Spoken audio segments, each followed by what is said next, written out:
Boa noite.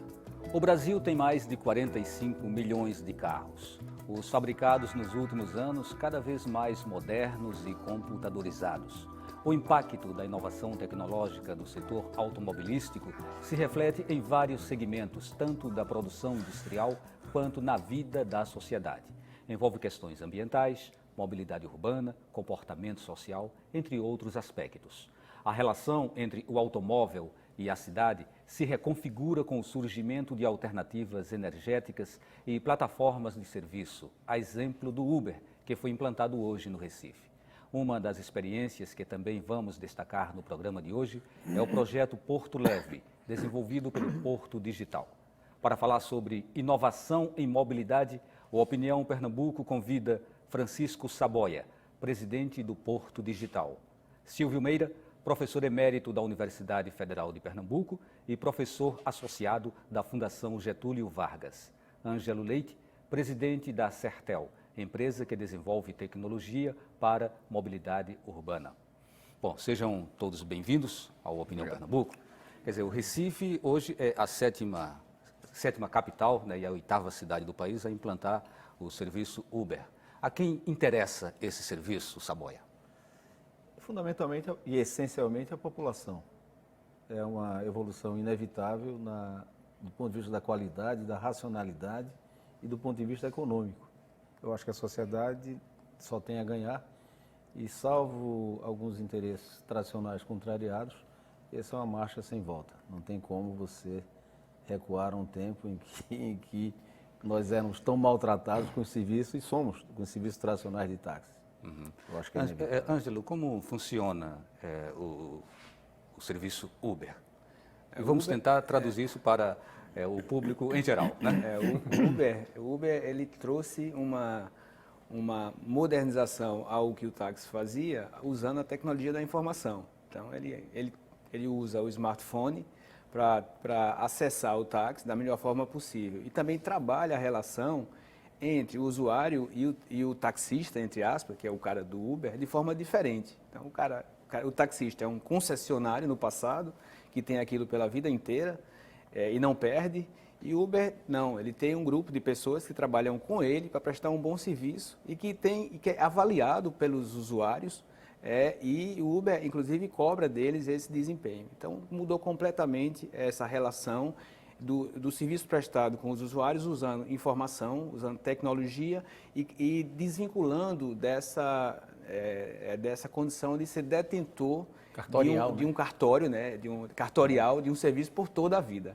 Então isso muda radicalmente e aí o sucesso está baseado nessa regra de interesse entre o prestador do serviço e o usuário para que isso aconteça da melhor forma possível. Silvio, aí é notório que há uma guerra também de espaço, né? Uma luta pela defesa de sua fatia de mercado.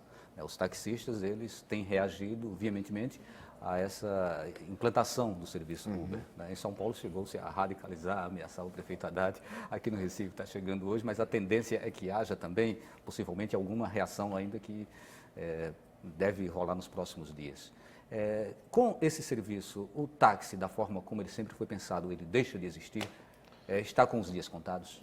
Olha, tem várias visões de mundo. Uma delas, e proposta por muitos economistas, inclusive, é que o Uber não concorre com táxi. O Uber concorre com carro privado. Tiro mais carros privados da rua do que eu tiro táxi. O serviço parece com um táxi, mas ele inclui, por exemplo, meios de pagamento. Ele inclui preço dinâmico. Ao contrário da corrida de táxi, o preço da corrida de Uber ele é só razoavelmente previsível. Se tiver muito mais gente querendo táxi, ou querendo Uber, desculpe, do que carros Uber disponível na rua, o preço sobe e sobe radicalmente, no mecanismo chamado preço de equilíbrio, né? Ou seja, funciona um verdadeiro mercado em rede ali. Agora, tem uma visão, e principalmente dos taxistas, de que Uber sim concorre com um taxista ou com um táxi diretamente. E para muita gente isso vai ser fato. Quer dizer, quem estiver disposto a, talvez em algumas cidades como Recife, que o serviço está começando agora, talvez esperar mais, por exemplo. Talvez a pagar mais vai andar num veículo mais sofisticado, talvez com um motorista mais atencioso do que a média dos taxistas, não estamos falando mal de todos os taxistas, num carro que tem um conjunto de pessoas que está permanentemente avaliando como é que o carro está, seja Uber, a companhia por um lado, sejamos nós usuários pelo outro. Saboia, se você fosse motorista de táxi, estaria preocupado ou já estaria pensando em alguma forma de transformar esse limão numa limonada? As duas coisas. Eu acho que a preocupação é pertinente, é cabível, porque Silvio menciona os dois níveis de concorrência, concorre com os carros privados, mas também concorre com os táxis, isso, na minha opinião, é um fato. E, diante disso, se você considerar que isso é um processo inevitável de modernização tecnológica, de aprimoramento das relações com o próprio usuário, que passa a ser um agente ativo na validação do serviço, diferentemente de hoje, em que você depende das avaliações oficiais de instituições públicas que concedem esse serviço, o direito hereditário agora, porque inclusive há uma lei federal que permite com que uma concessão de táxi passe de pai para filho, ou seja, literalmente um recuo no tempo, há 500 anos, né, das capitanias hereditárias. É um instrumento antigo. Se eu fosse taxista hoje, estaria sim preocupado no curtíssimo prazo, imediato, com essa concorrência, mas também estaria preocupado em criar alternativas que melhorassem a qualidade do atendimento do serviço atual de táxi e progressivamente, e mais rapidamente inclusive, migraria para um serviço do tipo Uber, ou alguma coisa que possa surgir, que seja um híbrido entre uma coisa e outra, que signifique, em especial para o consumidor, um serviço de melhor qualidade. Mantidas as condições atuais, eu acho que os táxis realmente eles têm dias contados. Então, talvez fosse necessária uma aproximação de quem detém mais conhecimento, de quem detém esse know-how, junto a categorias como, por exemplo, dos taxistas, para orientá-los a encontrar uma alternativa ou se prepararem para o futuro. Estamos precisando promover esse tipo de aproximação, Ângelo? Eu acho que a própria gestão pública ela pode fazer isso, né? Em São Paulo teve um movimento de criar um aplicativo que faz o que o Uber faz, para tentar entregar para os taxistas alguma solução de competição, que eles chamaram de o táxi preto lá, né? Então, o poder público, eu acho que o poder público ele pode realmente, como você tem toda uma questão social, tentar ajudar esses taxistas a encontrarem ferramentas de competir nesse mercado, porque essencialmente chegou um player muito mais capacitado, usando muita inteligência para competir com os caras que fazem um serviço básico há muito tempo e da forma mais trivial possível. Então tem que trazer alguma ferramenta para eles. Os próprios aplicativos de táxi que surgiram há pouco tempo já deu para o taxista uma certa condição de inteligência da forma como eles trabalham. Eles já não ficam procurando os usuários chamam eles e tudo mais. Já melhorou um pouco, melhorou a relação de pagamento, tem pagamento eletrônico, tem avaliação, já foi uma certa pressão sobre a qualidade do serviço prestado. Mas o Uber, ele vem com uma estrutura muito mais poderosa. E, na realidade, Silvio, eu acho que o Uber, ele concorre diretamente com o táxi hoje. Ele afeta diretamente. Agora, o Uber vai concorrer com os carros quando os carros forem autônomos. Aí sim ele vai poder oferecer um serviço que vai estar atendendo ao seu dia a dia. Para você ficar com o carro, inclusive, quanto tempo você quiser. Mas hoje ele afeta diretamente os taxistas, ele tira a corrida dos taxistas e tem esse conflito, né? Inclusive de legislação, porque o que a gente está sentindo é que as prefeituras elas não estão se mobilizando para rapidamente entender como resolver isso. A coisa vai para a rua, começa a dar confusão e aí depois começam a pensar nas soluções. Isso acontece em todas as cidades em que o Uber chega e no final das contas o Uber funciona. É o que está acontecendo no Rio, em São Paulo e tudo mais. Globalmente, todo exatamente. Canto, na Europa, assim então, mas tem uma coisa que eu queria adicionar aqui, veja. Primeiro, Uber é uma manifestação de uma coisa que a gente podia chamar de mercados em rede e de outra coisa que a gente podia chamar de tudo como serviço. Isso. A transformação de uma coisa que era um produto, um carro que eu iria adquirir para mim, para um serviço, que é um carro que vem me servir quando eu preciso dele e está sempre disponível. No topo disso, tem uma outra mudança conceitual que eu acho que é importante a gente entender, é que o negócio de Uber não é transportar, é criar acesso a coisas. A Uber nos Estados Unidos, por exemplo, é um sistema de entrega também, em algumas cidades, de sanduíche, inclusive. Então, você está em algum lugar, num ponto, e você quer que apareça alguma comida lá para você, você pede a Uber. E essa coisa vem para você. Então, tem uma coisa para a gente perguntar mais profunda, que é o seguinte: por que a gente se movimenta na cidade? A gente se movimenta para ir a algum lugar onde tem alguma coisa que a gente quer ter acesso a. Então, o problema não é de movimentação, é de acesso.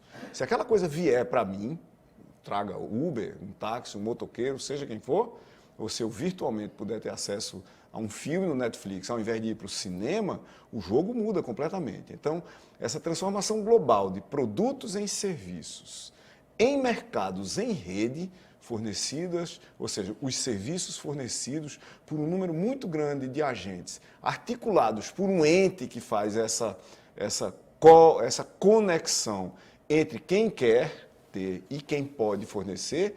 Uber é só uma manifestação disso. Não tem competidor direto para Uber no Brasil. Mas, por exemplo, nos Estados Unidos, você tem Lyft, que uma das coisas que Lyft faz é prover uma infraestrutura para que eu, que não sou um motorista, não vou receber por isso, eu compartilhe meu carro dando carona para as outras pessoas. Mas que também possa ser usado por alguém que quer vender os seus serviços e transportar. Ou seja, Lyft faz mais coisa do que Uber. Ele permite que eu compartilhe meu carro em viagens que eu digo: eu estou indo para a universidade agora. Quem quer ir? Estou passando por essa rua aqui. E pega alguém na rota, ou seja, uma carona organizada como mercado em rede. A coisa é muito mais sofisticada do que parece e por isso que é imparável. É a história da mobilidade de informação e mercados em rede e agentes que articulam prestadores de serviço para demandantes de serviço. Você já tocou num ponto muito importante para essa nossa discussão, que é essa questão do compartilhamento, que aponta para uma possibilidade, inclusive, de você diminuir o volume de veículos numa cidade, ou seja, seria uma solução importante para a questão da mobilidade. Saboia, a questão do compartilhamento me parece que ela é perseguida com uma forma muito enfática pelo Porto Digital, não é isso? Sim. Isso é um fato. Há cerca de 1 ano e 4 meses nós introduzimos aqui na cidade do Recife o compartilhamento dos carros elétricos. É uma experiência pioneira no Brasil. Depois de fazer as bicicletas, obviamente. Depois de trazermos aqui para o Recife, não de forma pioneira em termos de Brasil, mas registrando que a tecnologia adaptada ao Brasil é de uma empresa aqui, por acaso, presente aqui, o nosso Ângelo da Sertel. Muito bem, então nós trabalhamos essa questão aqui há cerca de 1 ano e 4 meses. Metade desse tempo foi travado para adequação da tecnologia e a outra metade é para que a gente pudesse realmente trabalhá-la do ponto de vista prático. E aí resulta naquilo que a gente chama, que é um dos papéis do Porto Digital, de ser uma espécie de um laboratório de experimentação urbana. Todas essas novidades, né, ou essas inovações que surgem e que estão associadas à utilização intensiva de uma camada de inteligência, que é o que é mais relevante nessa história, não é o carro em si, o veículo, mas o que é possibilitado a partir das informações, a ponto de que você transforme produtos em serviços, como o Silvio Ribeiro mencionava, é uma questão que o Porto Digital abraça. O Porto Leve é uma resposta concreta e a gente tem aqui hoje à disposição para qualquer agente público e privado que queira uma tecnologia absolutamente consistida em todos os níveis, ao nível do próprio veículo, ao nível dessa camada de inteligência, uma compreensão muito maior hoje do comportamento do usuário, da sua relação com esse sistema. Então, é possível sim, hoje, a partir dessa experiência, escalar esse tipo de serviço, que são os carros compartilhados, para toda a cidade. A gente hoje tem condição de dizer que essa contribuição do Porto Digital deve ser apropriada pela cidade como um todo, pela esfera pública e privada, como um instrumento de transporte e um serviço a ser prestado à população em escala urbana, não apenas num protótipo localizado em um certo bairro da cidade. O projeto foi incubado e ainda, de certa forma, está em suas primeiras experimentações. A gente não poderia dizer que é um projeto ainda que alcance um público significativo ou relevante como a população. Não, mas tem todas as condições de sê-lo a partir de qualquer momento. Exatamente. Então, o avanço disso é que vai chegar nesse ponto, né? O que é que falta? É uma questão de cultura da sociedade, de que maneira o setor público, concorrentes como, por exemplo, as empresas de ônibus, né, o consórcio Grande Recife, quer dizer, de que maneira que essas questões elas são tratadas e são assimiladas ou são vistas com um certo receio por esses outros entes? Eu acho que todos esses serviços que são prestados por estruturas mais antigas têm uma certa resistência em passar por essa mudança, né? Por exemplo, o Uber está fazendo alguma coisa lá fora, que é o tipo Uber Van, quer dizer, ele faz quase o que o ônibus faz, só que ele faz de forma inteligente, passando no percurso e deixando as pessoas, pegando e deixando as pessoas. É um ônibus, só que é um ônibus inteligente. Sem rota. Ele tem uma rota mais ou menos pré-definida. Isso vai acontecer com o transporte público. É a próxima revolução. Os táxis estão sofrendo, amanhã os empresários de ônibus também, se eles não se mexerem, vai ter um ônibus inteligente, fazendo rotas inteligentes e aproveitando ao máximo, otimizando ao máximo as pessoas. Tudo com smartphone e fazendo o percurso que atende as pessoas para pegar e entregar a cada pessoa naquele percurso mais ou menos previsto. Então, isso é uma mudança radical que deve acontecer no transporte público também. E esses ônibus, eles ficam menores, eles não são tão grandes como são. Porque o transporte, existe uma regra seguinte, se você vai numa distância pequena, você vai sozinho. Se você vai numa distância maior, você vai com mais gente, é mais econômico e com mais gente. Então, o transporte mais rápido, de pequena distância, ele tende a ser um transporte menor. No caso do Porto Digital, esse projeto foi super interessante, porque a gente primeiro trouxe a primeira experiência de car-sharing para o Brasil, com veículos elétricos, que já é mais um desafio, porque fazer car-sharing já é uma solução interessante para a cidade, traz sustentabilidade sobre a questão do uso do carro. E fazer elétrico é mais ainda, porque são carros que estão ainda chegando ao Brasil. A própria indústria automobilística está muito fechada, ainda começou a abrir agora, o imposto de importação foi reduzido, as empresas começam agora a pensar em fabricar aqui. Então, o que a gente conseguiu aqui foi fazer uma experiência super válida, que testou a tecnologia, testou o carro, a relação com o usuário, inclusive estatísticas, né, que a gente conseguiu, que indicam que o que a gente está fazendo aqui acontece o que acontece lá fora, nas cidades onde esses sistemas já estão mais disseminados, em termos de uso, quantidade de uso, viagens para o usuário, viagem por carro. Então, hoje é possível, sim, e é economicamente viável, pensar numa ideia em que você possa disponibilizar uma solução de sharing de carro compartilhado para toda a cidade do Recife, por exemplo. Eu tenho uns números que... Saboia, vamos retomar essa questão dos números no próximo bloco? Então a gente faz um intervalo e a gente espera você até daqui a pouco. Você pode participar do programa enviando perguntas ou dando sua opinião pelo e-mail opiniãotvu@gmail.com, pelo telefone 3879-5444 e também pelas redes sociais no Twitter e Facebook.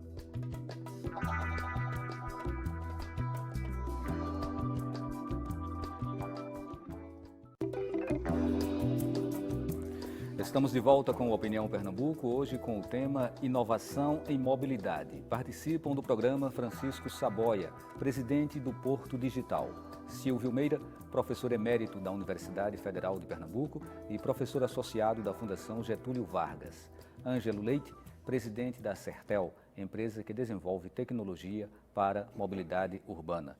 Quer dizer, no bloco anterior, eu interrompi você, Saboia, você queria trazer uns números? Não, duas informações bem interessantes do aprendizado dessa primeira, digamos assim, fase do projeto Porto Leve de compartilhamento de carros elétricos.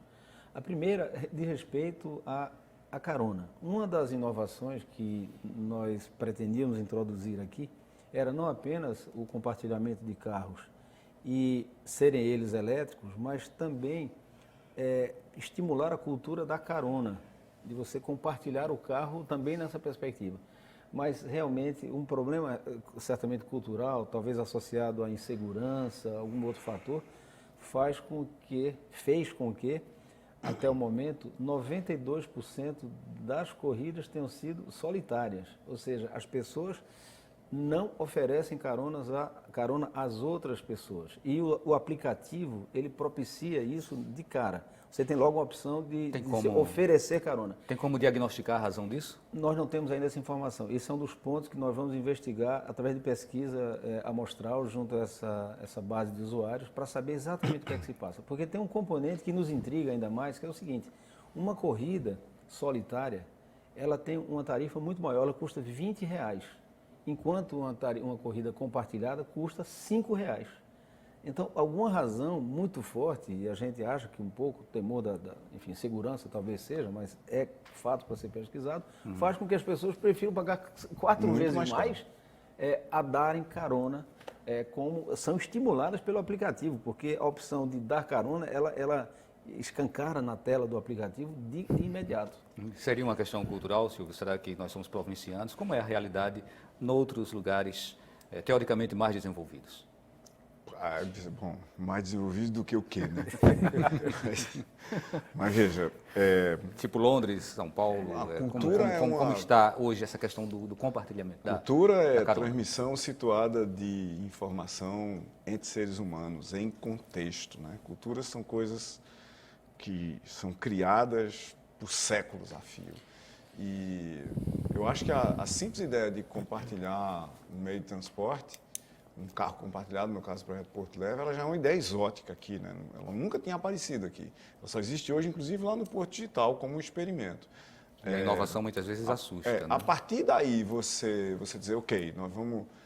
Em cima disso, você vai botar carona num ambiente onde a gente, historicamente, desde que você é pequenininho, que a sua mãe diz para você, não fale com ninguém, não aceite bombom, picolé, não converse com estranhos. Não pegue carona. Aí você, depois de dezenas de anos de treinamento nessa plataforma mental de isolamento físico entre você e as outras pessoas, aparece um aplicativo que diz, é 1/4 do preço se você chamar alguém para ir com você.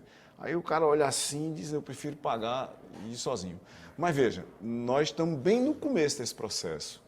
Esse processo, essa economia de compartilhamento, a sociedade de compartilhamento e de muito mais coisas do que carros e bicicletas, que é alguma coisa que está começando agora, ela tem muito caminho pela frente. E à medida que experimentos de sucesso, como Porto Leve, ou do compartilhamento de bicicletas, estão acontecendo no Brasil inteiro, começarem a se tornar, ao mesmo tempo que experimentos, ambientes de entendimento de uma nova realidade, o comportamento das pessoas vai mudando. Porque a gente podia dizer, por outro lado, o seguinte, com menos de 1 ano de funcionamento do projeto Porto Leve, já tem 8% das pessoas oferecendo carona para as outras. Uma boa. Não é? Isso é uma outra forma de ver leitura a coisa, porque podia ser zero. otimista. Porque podia ser zero. Então, mudanças culturais não são coisas triviais de acontecer em nenhuma sociedade. Não só no Recife. Não Isso só no é uma Recife, coisa- em todo mundo. Veja, vamos dizer assim, na capital luz do mundo, só para a gente voltar rapidamente à Uber, né? Os taxistas já fizeram manifestações absolutamente radicais e violentas contra a presença de Uber na cidade. Nós estamos falando de um dos lugares que todos nós amplamente consideramos um dos mais civilizados do mundo, né? Toda vez que você diz, vamos para a civilização. Aí você tem Londres, Paris, Nova York já é uma civilizaçãozinha de segunda classe comparada com essas duas, mas certamente Londres e Paris são o ápice da civilização, vamos dizer assim, ocidental, na cabeça de muita gente. Eu não estou dizendo que são, e não concordo, inclusive, que sejam o tal ápice, entendeu?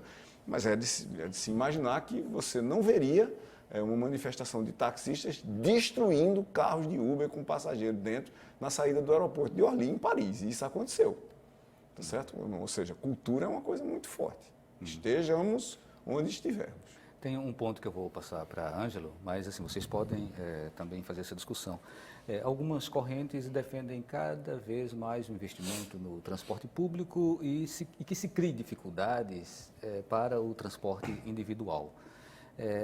Essas alternativas que vêm surgindo de compartilhamento, né, de automóveis, de pequenos, né, veículos em circulação, transportando 2 pessoas, 3 pessoas, isso estaria ou não na contramão? Qual é a ideia? Que haja uma convivência de diferentes modais e que o transporte individual ele tenha o seu lugar e que ele permaneça com essa característica que é diferente da forma como a gente utiliza o particular hoje, onde às vezes um veículo é enorme, né, um carrão danado que ocupa um grande espaço no asfalto, mas conduzindo apenas uma pessoa. Isso é uma coisa que está vindo muito forte. Na realidade, é a mudança do conceito da posse pelo conceito do uso, né? Isso vai mudar muito. Então, o que a gente vê é que, na realidade, você quando precisa se deslocar de um ponto a outro, de forma prática, você toma um táxi ou toma um Uber, uma viagem rápida. Você não se preocupa com o carro, você entra e sai. Mas quando você precisa de um carro para levar a sua mãe no médico, levar o cachorro no veterinário, fazer uma feira, você precisa de um carro. O táxi talvez não seja a melhor opção. Então você aluga um carro, você toma um carro e usa. E quando você precisa Pode ser um carro viajar em longas compartilhado também, distâncias, um exatamente, Zipcar. exatamente. Em longas distâncias, você pega um trem ou pega um avião. Então, tem o transporte adequado para qualquer coisa. O problema é que o carro sempre foi visto como uma solução que ele faz tudo e o resto faz o resto. E não é isso. Eu acho que o carro está vindo para compor de uma forma mais inteligente esse mix da mobilidade.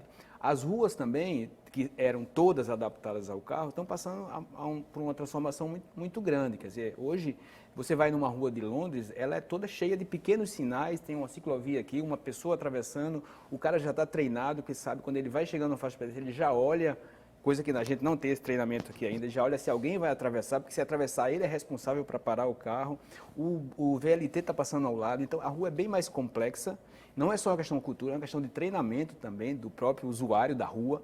Então a rua está se transformando. E o futuro é isso mesmo, é um mix de soluções, que vai ter o ônibus, vai ter o transporte de massa, vai ter o transporte individual, não como um bem, mas como um uso que você faz e entrega para outro, altamente compartilhado.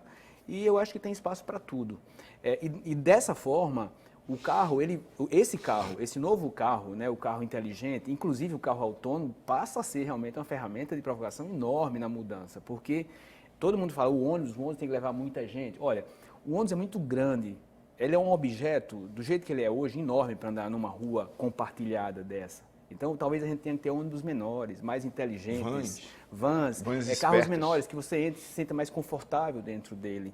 Ou, eventualmente, um carro só para você, pequeno, que você entre, alugue e se sinta completamente confortável. Tem pessoas que não querem andar com a outra. Você pode estar num momento da sua vida que você quer ir sozinho, realmente. Né? Ou, eventualmente, você quer ir com uma turma. Exatamente. Vai pagar por isso. Então, eu acho que sim, a revolução que vem aí, ela muda completamente a questão da posse. Os carros vão ser reduzidos, a quantidade de carros no mundo vai reduzir. Estudos falam que em 2040 nós vamos ter 1/3 dos carros que nós temos hoje. Imagine o que vai sobrar de espaço físico nas ruas, nos prédios, para serem usados por outras coisas, né? Mas, Ângelo, né? se a gente olhar para uma coisa, veja, uma das mudanças que carros sem motorista e ainda por cima compartilhados podem causar é o seguinte: o carro sem motorista que me leva de casa para o trabalho, seja ele compartilhado com outras pessoas no tempo ou no espaço, ou seja, eu indo com várias outras pessoas no mesmo carro, ele não precisa de garagem. Porque ele sai da minha casa, me pega na minha casa, me deixa no meu trabalho ou em qualquer outro lugar e ele vai para outro lugar. Ele não precisa ficar parado no estacionamento do meu trabalho, ou do cinema, ou do prédio, ou sei lá onde for. Ele pode ficar parado num lugar onde os carros ficam parados, que não é em nenhum lugar sofisticado, complexo e de alta demanda da cidade, como, por exemplo, no centro do Recife ou na Praia de Boa Viagem. Não necessariamente deveria ter nenhum carro lá, se eles fossem compartilhados. Mas ainda por cima, tem umas coisas, quando a gente fala de público, veja, toda hora que você fala em transporte público, nós estamos falando também de táxi. E quando você fala de transporte público, em um certo sentido, apesar de não ser regulado, nós estamos falando de Uber também. O carro compartilhado, se ele é compartilhado, ele não é um transporte privado, que mais de uma pessoa usa.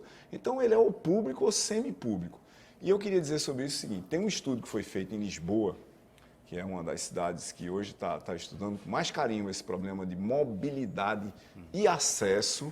Vamos lembrar que eu falei no começo que a gente não necessariamente quer ir para algum lugar se a coisa que está lá pode vir para a gente, né? São duas coisas que andam juntas.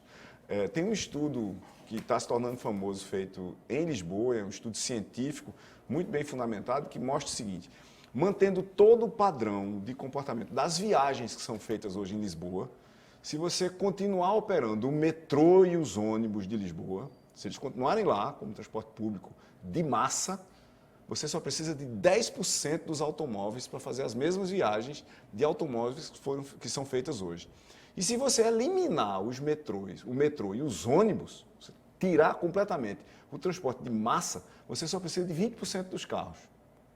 Então veja o quão dramática pode ser a mudança do ponto de vista da cidade, do uso dos espaços urbanos, inclusive a rua, de onde hoje é estacionamento. Se eu compartilhar todos os carros e houver metrô e ônibus, no caso particular de Lisboa, você só precisa de 10% dos carros. Se você eliminar metrô e ônibus, você só precisa de 20% dos carros, se eles forem compartilhados por todo mundo. Ô Silvio, muita gente deve estar perguntando aí, nesse momento, o que é que ancora esse tipo de projeção estatística, né? Por que haveria uma redução tão dramática na quantidade de veículos? Pelo menos três fatores são comentados mais pelos especialistas, mais cotidianamente. O primeiro, por uma questão ambiental. Há realmente uma mudança de consciência que aponta para a necessidade de você ter mais atenção com esse componente, e o carro é efetivamente um dos vilões, né, da questão ambiental. A segunda é a questão cultural mesmo, a mudança de percepção sobre o que é o significado do carro para as pessoas. E aí tem uma estatística muito interessante. 67%, isso é uma pesquisa da USP, não sei se você conhece, o Departamento de Engenharia de Transporte, 67% dos jovens que estudam nas universidades não desejam mais ter um carro com nenhuma outra função que não seja a de prestar o serviço de transporte puro e simples. Ele já não guarda mais nenhum significado simbólico de, carro é liberdade, carro é auto-reconhecimento. Não é nada disso. A questão comportamental, o fetiche do carro, ele está evaporando. E a terceira componente são as mudanças, em especial nas outras tecnologias, particularmente as tecnologias de informação, que permitem, né, e oportunizam o carro deixar de ser efetivamente uma posse, como lembrava Ângelo, para ser um serviço. E aí, quando você olha assim para o carro do futuro, que certamente Silvio Meira e Ângelo vão falar com mais detalhe, o carro do futuro claro, é um carro conectado, e isso certamente é uma coisa que está muito, muito clara, mas o carro do futuro é uma central de prestação de serviços. Porque você pode, durante o trajeto, você pode dispor de um conjunto muito grande de informações, de entretenimento simplesmente, de informações associadas ao seu próprio trajeto, de navegação, você pode fazer transações, você pode, obviamente, as tecnologias voltadas para o próprio veículo, mas os serviços de que você necessita para funcionar melhor, sendo providos naquele momento pelo próprio carro, inclusive o deslocamento, e sendo o deslocamento, ele em si, uma fonte de serviço, como, por exemplo, uma mudança que você pode ter nos esquemas de seguros. Por que eu vou pagar por um seguro? Não é justo que eu pague por um seguro o mesmo que Silvio paga, se ele anda 6 vezes mais que eu. O meu carro eu uso uma vez por semana. Eu uso antes de carro 6 vezes menos do que você.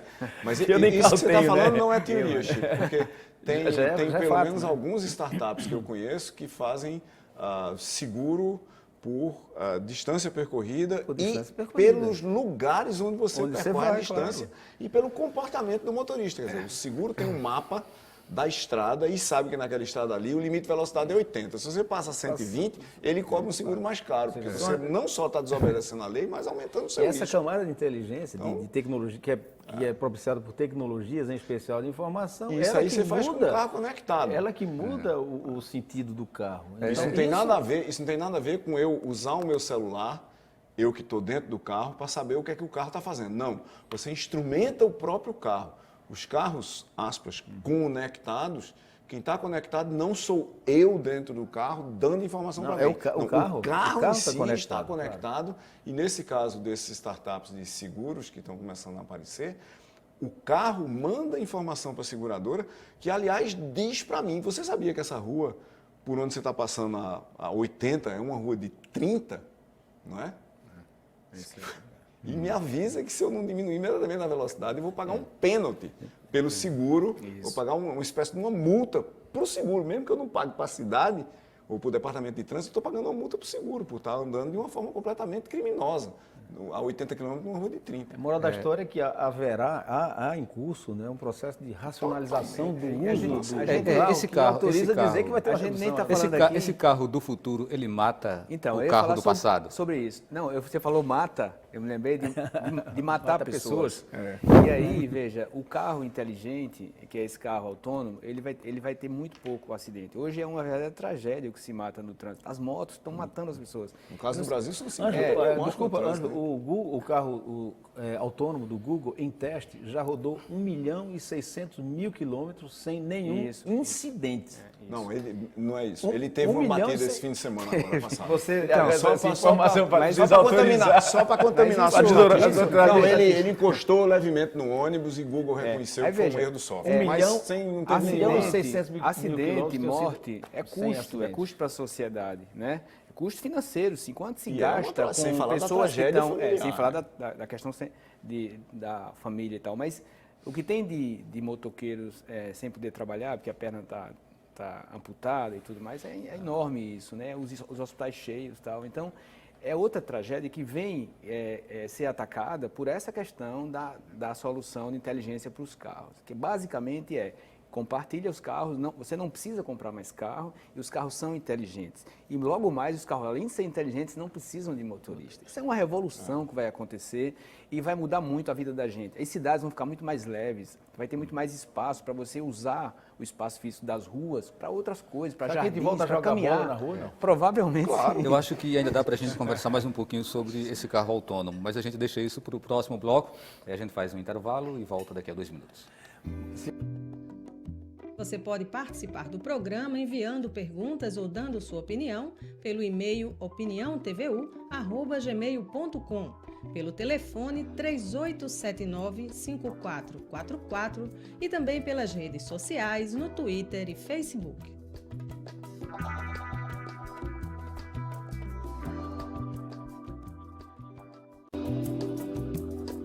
Estamos de volta com o Opinião Pernambuco, hoje com o tema Inovação em Mobilidade. Participam do programa Francisco Saboia, presidente do Porto Digital, Silvio Meira, professor emérito da Universidade Federal de Pernambuco e professor associado da Fundação Getúlio Vargas, Ângelo Leite, presidente da Sertel, empresa que desenvolve tecnologia para mobilidade urbana.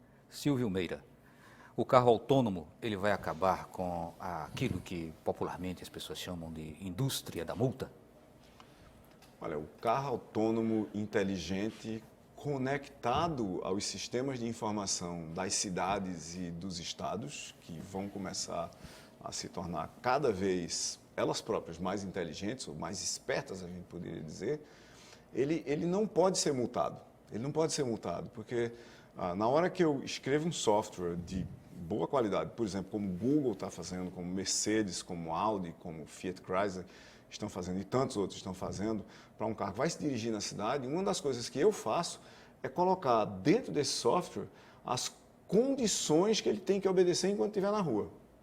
Então eu mapeio as ruas e digo, essa rua é 60 km por hora, aquilo ali é um sinal de trânsito, se tiver vermelho você não atravessa, isso aqui é uma curva, tem uma linha dupla aqui do lado amarelo, onde você está, você não pode ultrapassar, tem isso, tem aquilo, tem aquilo. Então, uma coisa absolutamente necessária dentro do carro inteligente ou do carro autônomo, instrumentado por software, é que as regras do trânsito e os sinais de trânsito estão dentro do software dele. Então, ele não é multado, ele não corta sinal, ele não estaciona em lugar proibido, ele não ultrapassa, ele não excede a velocidade e assim por diante. Então, tem uma das coisas interessantes que vai acontecer para cidades e para estados, é que o que, por exemplo, a cidade do Recife e o estado de Pernambuco faturam em multas hoje, se a gente tiver 100% dos carros inteligentes, isso equivaleria a você ter 100% dos motoristas obedecendo todas as regras, nenhuma multa. Esse carro terá necessariamente que trazer uma outra, ou que se basear numa outra matriz energética? Ele tem que ser um carro elétrico, ele tem que ser um carro a hidrogênio, ou se ele não for para uma fonte de energia mais alternativa, ele ficaria fora desse conceito, dessa ideia de um carro importante para o futuro? Sim, porque, como eu falava, um dos vetores de mudança no conceito de automóveis vem exatamente dessa consciência ambiental que é cada vez maior. E a questão das fontes alternativas de combustíveis, de energia, perdão, em especial já existem, inclusive, modelos de carro com capotas de painéis solares, de energia fotovoltaica, e isso é inevitável. São coisas que andam juntas, né? Essa mudança de consciência ambiental, a percepção de que é preciso cuidar mais do componente da sustentabilidade, em par com as evoluções no campo da indústria do software, por exemplo, e outras coisas mais, de maneira que é um conjunto de inovações e de transformações que, caminhando juntas, vão se encontrar de tempo em tempo e formatam um novo tipo de produto e propiciam um novo tipo de serviço. Lendo de outra forma, a gente pode dizer o seguinte, do ponto de vista energético, nós estamos caminhando e numa velocidade cada vez maior para o fim do motor à explosão. O motor que você põe um combustível fóssil, ou mesmo álcool, que é renovável, joga dentro dele. E ele explode aquela mistura lá para mover um eixo que vai servir de fonte de força para mover as rodas. Isso. E como será o impacto disso na indústria automobilística? Bom, na indústria automobilística vai ser gigantesco, mas deixa eu dar um passo atrás para dizer o seguinte. Mesmo com o valor das ações da Petrobras onde está, se eu tivesse algum, eu vendia agora, porque elas não têm muito futuro nesse cenário que a gente está conversando aqui, porque não vai ter motor à explosão para você botar gasolina. Certo. Elas vão se atualizar ou vão criar resistências? Essa é a primeira coisa. A segunda coisa aí, quando você olha para a indústria automobilística, um dos maiores conjuntos de investimento de toda a indústria automobilística global hoje é em motores alternativos. Não é em fontes alternativas de energia para o carro mantendo o mesmo motor, é em motores alternativos, motores elétricos, motores a célula de combustível, motores, imagine você, a ar comprimido. Né? Tem uma experiência francesa muito interessante usando motores a ar comprimido. Carros verdadeiramente elétricos, eu acho que por causa de problemas de performance das células solares, mesmo no longo prazo, não vão acontecer. Mas carros carregados por energia solar elétrica, isso vai acontecer bem rapidamente. E nós vamos ver uma transição primeiro para você diminuir significativamente o tamanho do motor à explosão. Você vai manter o motor à explosão para criar uma certa autonomia extra para quando as suas baterias se acabarem. Mas nós estamos falando cada vez mais em baterias e motores elétricos de performance completamente diferente do que a gente estava acostumado até aqui, mudando completamente como é que os carros se movem. Não só os carros, mas tem já hoje uma indústria variadíssima de bicicletas elétricas e de triciclos e motocicletas elétricas. A Zero Motorcycle, a Motorcycles americana, é um exemplo impressionante de motocicletas de competição de trail que tem performance igual ou maior às motocicletas de motores à explosão. E como fica o veículo movido a energia humana? E aí a gente está falando da bicicleta tradicional e a palavra é com você, Ângelo. Essa é uma questão, porque a tecnologia hoje permite você acelerar e ir para qualquer lugar, até numa bicicleta. Mas esse modelo ele não evoluiu. O que evoluiu foi o modelo que o motor ajuda o ciclista quando ele começa a pedalar, que é o pedelec, né? Inclusive a gente está desenvolvendo para o nosso sistema uma bicicleta com essa característica.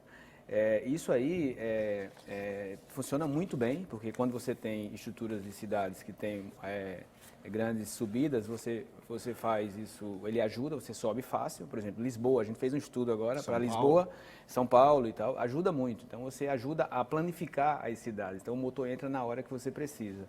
Mas aquela sensação de pedalar, que é muito parecida com a sensação de caminhar, é um pouco mais rápido, é uma sensação que dá prazer. Então, as pessoas não estão abrindo mão disso. Então, quando você precisa de um carro, você entra no carro. Quando você quer andar, você caminha. Quando você precisa de uma bicicleta e tal. É a questão de fazer o que você está querendo fazer com o objeto de mobilidade adequado para isso. Então, eu acredito que a tendência é cada vez mais a bicicleta ficar mais inteligente, ajudar, e as pessoas vão continuar pedalando da mesma forma que sempre fizeram, mas com uma bicicleta cada vez mais inteligente, conectada e que ajude a usar nos diversos tipos de cidades que tem no mundo.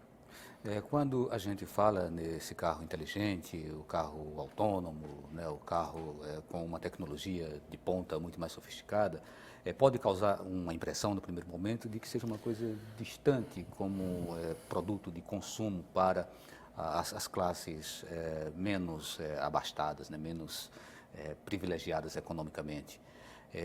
Vocês acreditam na popularização desses serviços ao ponto ou seja, de a população poder ter um acesso com mais facilidade? Já tem uma lógica econômica que autoriza dizer isso, né? Existe um ganho de escala em todo produto que massifica. E se a gente recuar no tempo, falando da própria indústria automobilística, uma das acusações, das críticas que se faziam há 100 anos, há 120 anos, aqueles que diziam, não, vamos bombar essa indústria. Dizia assim, mas como é que vai dar certo um negócio que não tem nem tem nenhum posto de gasolina? Não tinha posto de gasolina. Se quebrar, não tem uma oficina mecânica. Ora, tudo isso foi progressivamente sendo incorporado né, ao acervo de serviços Quase toda a complementares. tecnologia ela parte assim, né? Eu Claro, lembro quando ela- o rádio surgiu, ninguém tinha Claro, como adquirir o foi aparelho, claro. depois se populariza. Eu acho Então, que então casa, essas televisão. coisas elas vão sendo progressivamente absorvidas pela sociedade e aí ocorre o efeito de barateamento, sim, e progressivamente habilita o acesso e assim vai. eu queria que o Silvio trouxesse veja. aquele exemplo que ele citou no intervalo da gente, né? O exemplo do telefone. Bom, veja, quando eu voltei para o Brasil em 1985, depois de um doutorado na Inglaterra, não tinha telefone para vender. Você só conseguia alugar um telefone de alguém que tinha muitos. Tinha um oligopólio de donos de telefone, dos quais você alugava um telefone para você. E tem um certo oligopólio hoje, inclusive aqui na região metropolitana do Grande Recife, de certos donos, certas empresas que têm dezenas, em algumas outras cidades do Brasil, tem gente que tem centenas de táxis. E você quer dirigir você aluga um táxi por dia como motorista, né? E eu, depois de algum tempo, consegui comprar um telefone que eu declarava na minha declaração de imposto de renda no IRPF, né, como sendo um bem. E é óbvio que o telefone não é um bem, assim como o telefone virou serviço muito pouco tempo depois, né, questão de 20 anos, o telefone tinha virado serviço em 2005, mesmo aqui no Brasil, já era fora do Brasil há muito tempo. O que nós estamos vendo, e aí em resposta à sua questão da popularização, da massificação desses carros inteligentes, nós não vamos massificar o carro. Ninguém vai precisar comprar um. O que a gente vai massificar é o serviço e o uso do carro. Não é? O que Chico está falando não é a pessoa pegar um carro inteligente e levar para casa. É pagar pelo serviço que vai ser Então gerado. tem uma mudança, que é como se você dissesse, pô, mas agora que eu consegui dinheiro para comprar um carro, esse negócio vai acabar? Lamentavelmente acabou. Assim Perde como o sentido aconteceu, da propriedade. Assim como aconteceu com o cavalo. Quantas pessoas você vê em Recife indo trabalhar a cavalo? Eu raramente vejo alguma. Ainda há, lá em Casa Forte, tem ali a Pipucos, tem um povo ali que ainda tem carroças puxadas a cavalo, assim por diante, mas é um ou outro perdido no universo. E chegar mesmo no César, ou lá na Ikeuai, ou no Porto Digital, chegar 20 pessoas assim que vieram trabalhar a cavalo, isso não existe. Quando estava acontecendo a transição cavalo-carroça para carro e motocicleta, um bocado de gente deve ter pensado, pô, mas agora que eu consegui dinheiro para comprar o meu cavalo, começou esse negócio todinho agora. A boa notícia que tem agora, nessa transição, é o seguinte: nós vamos primeiro acabar com as garagens nos prédios, nas casas, já começou a acontecer em muitos países no mundo. Depois nós vamos acabar com as vagas de estacionamento nas ruas. Depois nós vamos acabar com o carro privado. E vamos transformar as cidades, isso é uma transformação de grande ordem de magnitude, vai levar décadas, em lugares para as pessoas. É isso que tem que ser. Todo o resto é conjuntural para servir aos interesses das pessoas nas cidades. Silvio, lá na frente, se alguém assistir a esse programa, vai dizer, olha os visionários do ano de 2016. Você acredita que isso vai levar quanto tempo para as pessoas tecerem esse tipo de comentário ao assistir esse programa que a gente está fazendo hoje? Décadas. Eu não vejo isso acontecendo em escala a ponto de atingir um número significativamente grande de famílias no Recife, por exemplo, 50% dos carros do Recife serem todos compartilhados antes de 2040, 2050.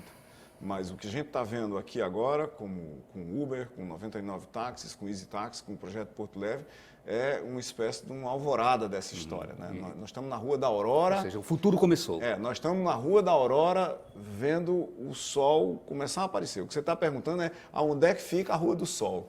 A Rua do Sol fica daqui a umas 3 décadas. Ok, muito obrigado, Ângelo. Obrigado. Foi um prazer tê-lo aqui no programa. Agradeço. Obrigado, Silvio. Prazer. Até a próxima. Obrigado. Obrigado Saboia. pela oportunidade. Obrigado a você também que nos acompanhou. O Opinião Pernambuco fica por aqui. A todos uma boa noite e até o próximo programa.